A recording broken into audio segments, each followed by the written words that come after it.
رخ کرتا ہوں جناب محمد سید اسامہ شاہ صاحب مائک پر تشریف لائیں اور بارگاہ رسالت میں ہدیات پیش کریں۔ الحمدللہ رب العالمین الصلاۃ والسلام علی من کان نبیا و آدم بین الروح والجسد آمنت باللہ صدق اللہ مولانا العظیم یا ایہا الذین آمنوا لا تقولوا راعنا وقولوا انظرنا واسمعوا وللکافرین عذاب علیم ان اللہ وملائکتہ یصلون علی النبی یا ایہا الذین آمنوا صلوا علیہ وسلموا تسلیما۔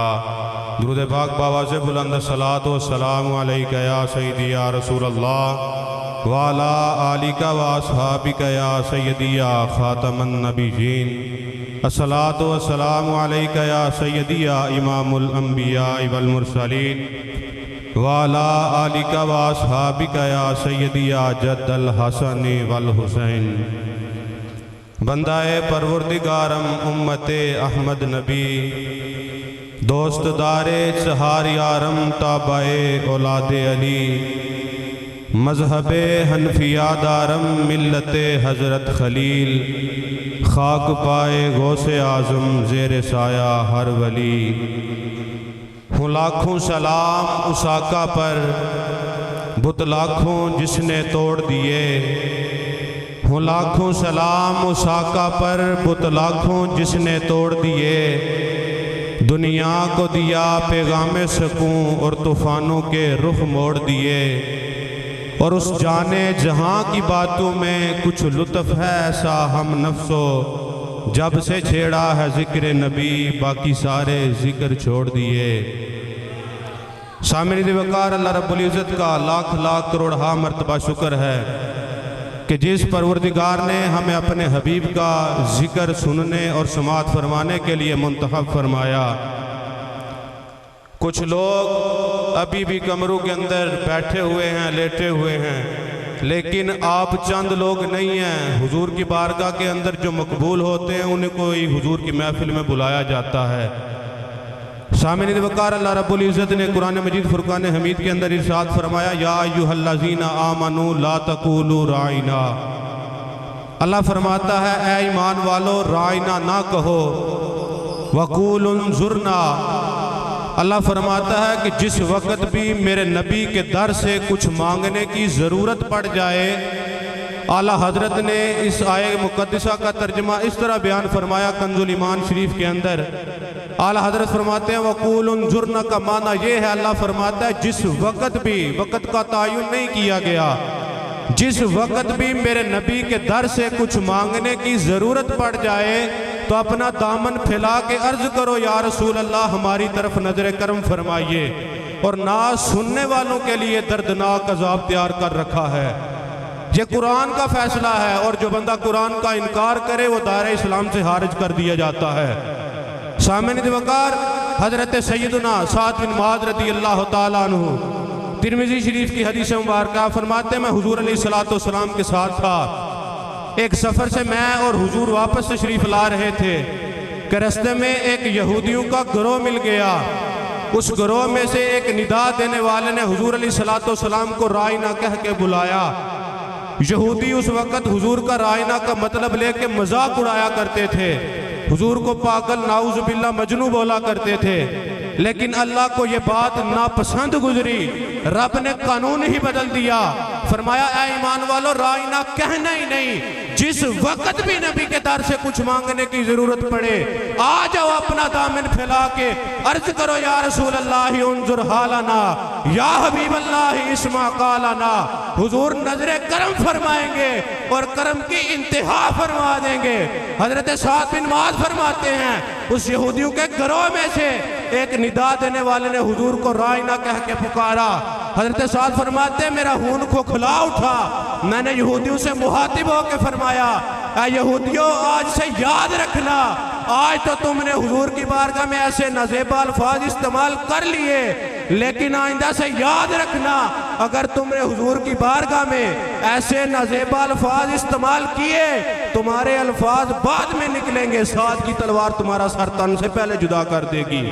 سامنے وقار یہ عقیدہ ہے صحابہ کا، یہ صحابہ کا عقیدہ نہیں ہے کہ کوئی بکواس حضور کی عزت کے بارے میں کرتا رہے اور ہم یہاں حجروں کے اندر بیٹھے اس کی بکواس سنتے رہے، بلکہ حضور موجود تھے جس وقت حضرت سعد بن معاذ نے یہ الفاظ استعمال کیے۔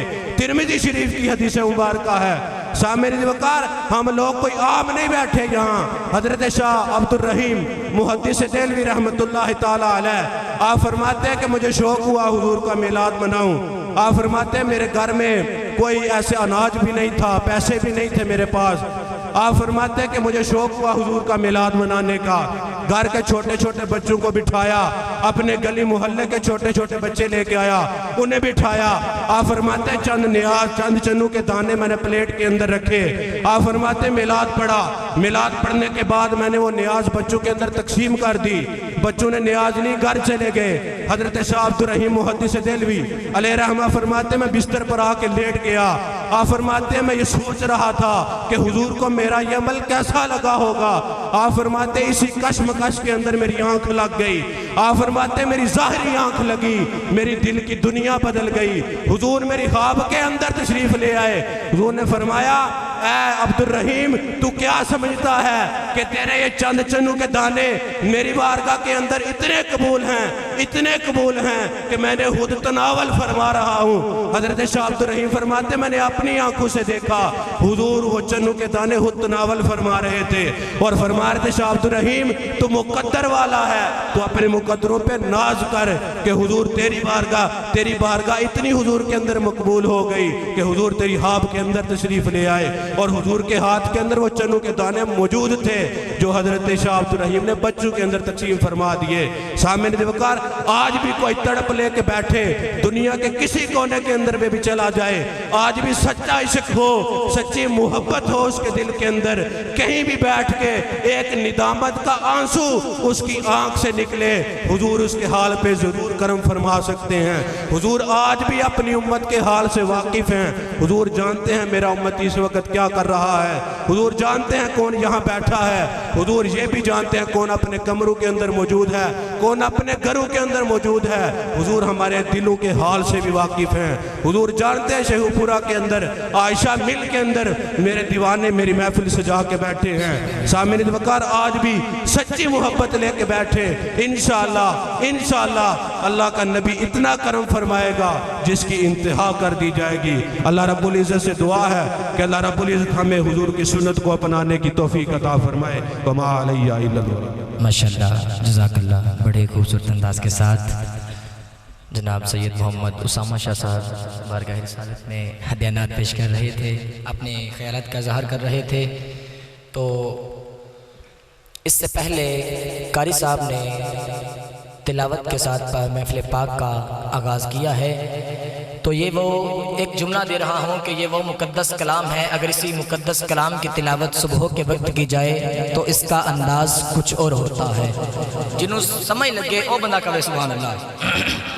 میں سٹیج تے کلا نقیب نہیں بیٹھا، ماشاءاللہ اظہر بھائی بڑے اچھے نقیب نے تے انٹرنیشنل جنہوں نقیب کہتے ہیں ماشاءاللہ وہ بڑے اچھے ماشاءاللہ نقیب ہے کہ ناز ثنا خان مصطفیٰ بھی نے تے انہاں دی موجودگی وچ ایک جملہ دینا کہ اگر اسی مقدس کلام کی تلاوت صبح کے وقت کی جائے تو اس کا انداز کچھ اور ہوتا ہے، اگر اسی مقدس کلام کی تلاوت رات کے پہر کی جائے تو اس کا انداز کچھ اور ہوتا ہے، اگر اسی مقدس کلام کی تلاوت ایک عام آدمی مجھ جیسا کرے اس کا انداز کچھ اور ہوتا ہے، اگر اسی مقدس کلام کی تلاوت گھر پر بیٹھ کر کی جائے تو اس کا انداز کچھ اور ہوتا ہے، اگر اسی مقدس کلام کی تلاوت مسجد میں بیٹھ کر کی جائے تو اس کا انداز کچھ اور ہوتا ہے، اگر اسی مقدس کلام کی تلاوت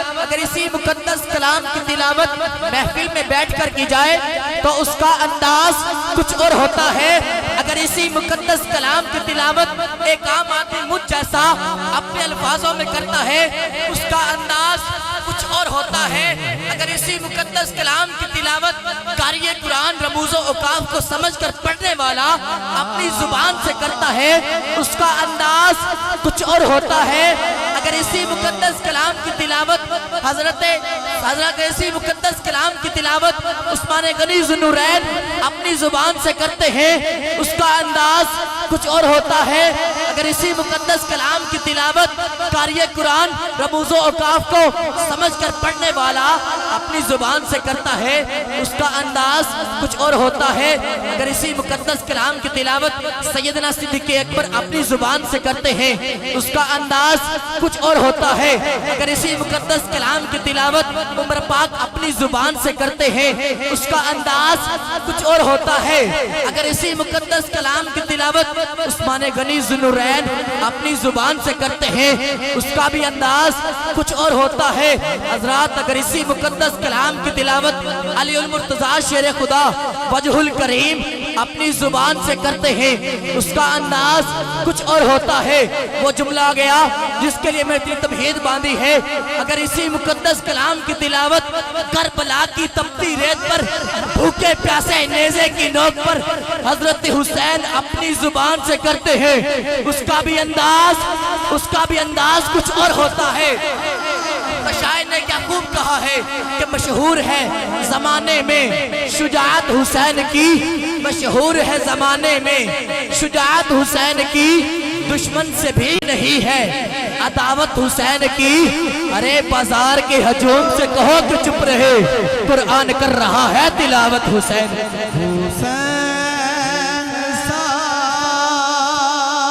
بازار کے ہجوم سے کہو کہ چپ رہے، قرآن کر رہا ہے تلاوت حسین کی۔ اور ایک اور جملہ دے رہا ہوں کہ ہووے جے جیب خالی کدوں کوئی ہاتھ نہ تلی بولے، ہووے جے جیب خالی کدوں کوئی ہاتھ نہ تلی بولے، جدا جد شاخ تو ہووے کدوں کوئی کلی بولے، جسم دے نال سر ہووے تے ہر کوئی بولدا نہ سر، بنا دھڑ دے اگر بولے حسین ابن علی۔ جسم دے نال سر ہووے تے ہر کوئی بولدا نہ سر، بنا دھڑ دے اگر بولے حسین ابن علی بولے۔ محفل پاک کے حسین و جمیل ثنا خان کو دعوت سخن دینے جا رہا ہوں۔ پاکستان میں گونجنے والی آواز، مشہور و معروف آواز جناب محترم جناب محمد یوسف جامی صاحب، آپ نے آگے بھی جا کے پڑھنا ہے اس لیے ان کو پہلے پڑھا رہے ہیں۔ جناب محمد یوسف جامی صاحب آپ سے بڑے ہی ادب سے ملتمس ہوں کہ مائک پر تشریف لائیں اور بارگاہ رسالت میں ہدیانات پیش کریں۔ نعرہ تکبیر، ہاتھ نو چاہ کے بول میرا ویر، نعرہ تکبیر، نعرہ رسالت، نعرہ رسالت، نعرہ تحقیق، نعرہ حیدری، نعرہ حیدری، تاجدار ختم نبوت، تاجدار ختم نبوت،